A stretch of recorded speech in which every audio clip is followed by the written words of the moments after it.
In this video, we're going to look at what matrices are, where they can be used, and also how to perform some basic operations to solve them. We're also going to look at some code examples of matrices as well. Hey, how's it going guys? Welcome back to J&J, GeoDev. I'm Jiros. Today we'll be having a look at matrices, so let's go ahead and get started. So what is a matrix? And I'm not talking about the movie here, sorry guys. Matrices are essentially rectangular arrays or 2D arrays made up of various rows and columns. In mathematics, they are used to store numbers, symbols or expressions, and basically represent a mathematical object. They are very useful for describing and representing systems of linear or differential equations, creating graphs, drawing statistics from a pool of data, and also for conducting scientific research in a given field of study. In computer science, matrices are used for various purposes, such as checking if there are any code intersections between multiple arrays or lists of items, drawing 3D vector graphics, serving as a table of data samples for machine learning, creating and developing neural networks, and more. The structure of a matrix is pretty simple, as you can see here. It consists of m number of rows and n number of columns, each of which contains a number of elements. A row is essentially any horizontal sequence of numbers, whereas a column is any vertical sequence of numbers.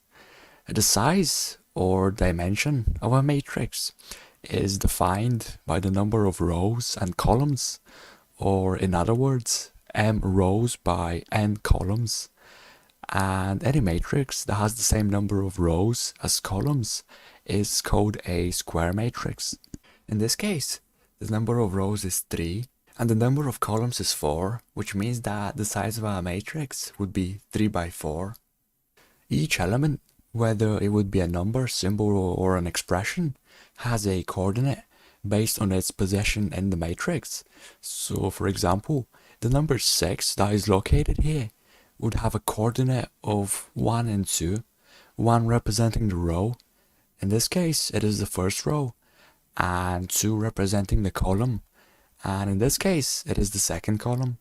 Let's go ahead and label every number in our matrix with a coordinate that corresponds to its relevant position in the matrix. And once we have done that, let's go ahead and add another matrix so we can start looking at some basic operations that we can perform in our two matrices. And before we begin looking at adding and subtracting matrices, we first have to make sure both matrices are of the same size. If they are not, we won't be able to add or subtract them from one another, as the resulting matrix will not be the same size as our two matrices, which would make that resulting matrix impossible to exist, or in other words, the answer would be undefined. For example, let's try to perform addition on these two matrices. The matrix on the left has a size of 1 by 2, as it has 1 row and 2 columns.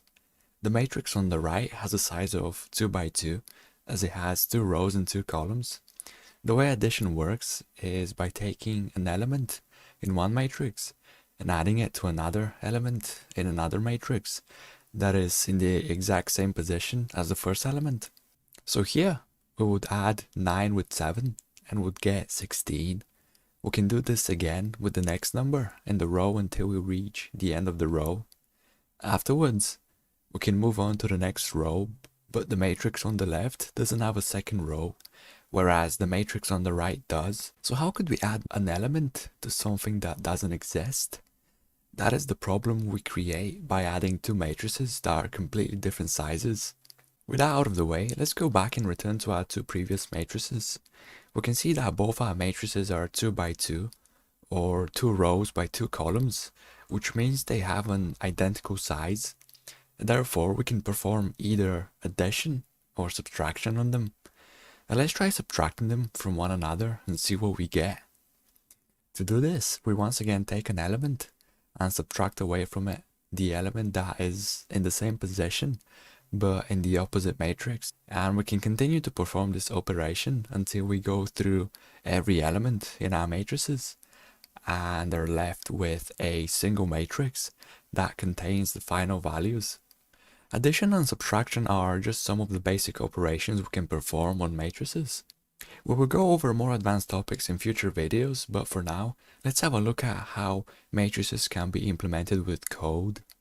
Here are some examples of how we would construct a matrix in a few programming languages, such as JavaScript, Python, and in Java. I will link the sources in the description if you're interested to learn more about coding a matrix. And although the syntax is different for every language, the concept behind the matrix is pretty much the same.